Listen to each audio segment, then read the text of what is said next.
मैं आज आपके लिए एक नया कंसेप्ट लेके आई हूँ जिसमें हम गुडविल कैलकुलेट कर रहे हैं। कौन से मेथड से कर रहे हैं? एवरेज प्रॉफिट मेथड से। Calculate goodwill average profit method से कैलकुलेट कर रहे हैं। आपको मैंने लास्ट में आपका एवरेज प्रॉफिट मेथड का फॉर्मूला बताया था गुडविल कैलकुलेट करने का। मैं एक बार दोबारा से बता देती हूँ। गुडविल का क्या फॉर्मूला होता है एवरेज प्रॉफिट मेथड को कैलकुलेट करने का? Average profit into number of years purchase. आपको number of years purchase question के अंदर गिवन होगा। देखो हम क्वेश्चन पढ़ते हैं। हरे कृष्णा फॉर्म में पार्टनर्स है तो 1 में शेयर करते हैं। उन्हें एडमिट करा शाम को 1:50 के लिए। उसके लिए गुडविल की वैल्यू निकालते हैं। हमें यहाँ तक का तो कोई यूज ही नहीं है इस क्वेश्चन। हमें सीधा यहाँ से करना है। For this purpose goodwill of the firm was to be valued on the basis of the 3 year purchase. कितने ईयर परचेज दिया हुआ है? 3 year. Number of year purchase कितना है हमारा? 3 ईयर्स। और लास्ट 5 ईयर एवरेज प्रॉफिट दिया हुआ। एवरेज प्रॉफिट मैंने आपको बताया था। एवरेज प्रॉफिट कैसे कैलकुलेट करेंगे? जितने भी सालों का प्रॉफिट दिया होगा सबको प्लस कर देंगे। 5 साल कह रहे हैं, 1 2 3 4 5, ये 5 साल है, इन सबको प्लस कर देंगे। लेकिन एक साल हमें यहाँ ब्रैकेट में नजर आ रहा है तो ये क्या है? हमारा लॉस है। क्या है हमारा? लॉस। तो इसे हम क्या कर देंगे? माइनस कर देंगे। तो अब हम कैसे करेंगे?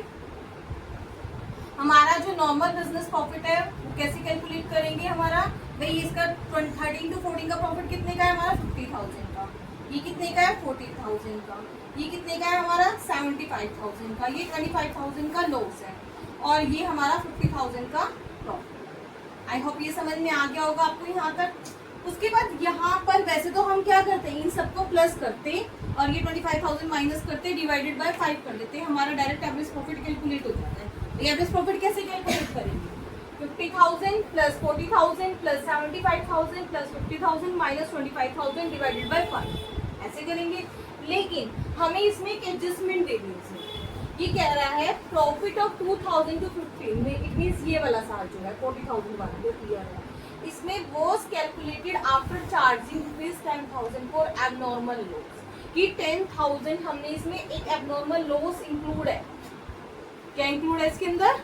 एबनॉर्मल लॉस इंक्लूड है। तो ये 40,000 का प्रॉफिट वो एबनॉर्मल लॉस क्या मतलब इसमें डालने के बाद माइनस करने के बाद तो निकला है जो लॉस हुआ था हमें गुड्स बाय फायर से। तो हम ये एडजस्टमेंट है।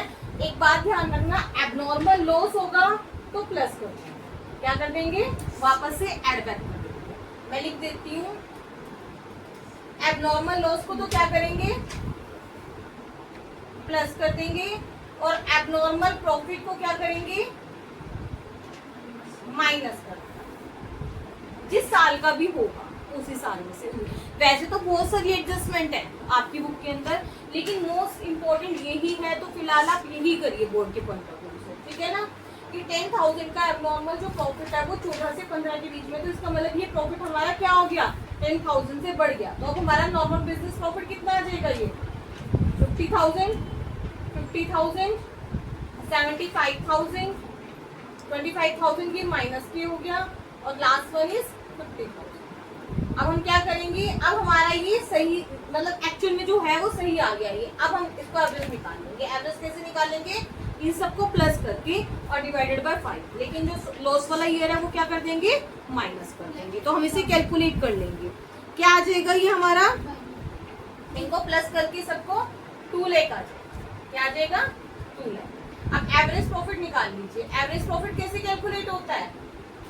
जो नंबर ऑफ ईयर्स हमारा परचेज वो एवरेज प्रॉफिट कितना आ जाएगा हमारे पास? कितने हैं ये? टोटल सम कितना है इसका? 2 lakh divided by number of years कितने हैं हमारे? 5।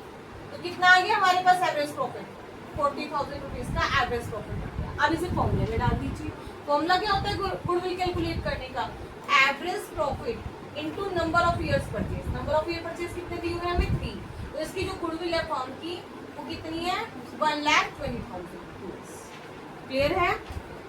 मतलब आपका जो इसका बड़ा क्वेश्चन नहीं आएगा, इसका अगर आएगा तो इसको शॉर्ट उसमें एमसीक्यू वगैरह में पूछा जा सकता है, ठीक है ना? क्लियर है? आई होप समझ में आया होगा अच्छे से आपको।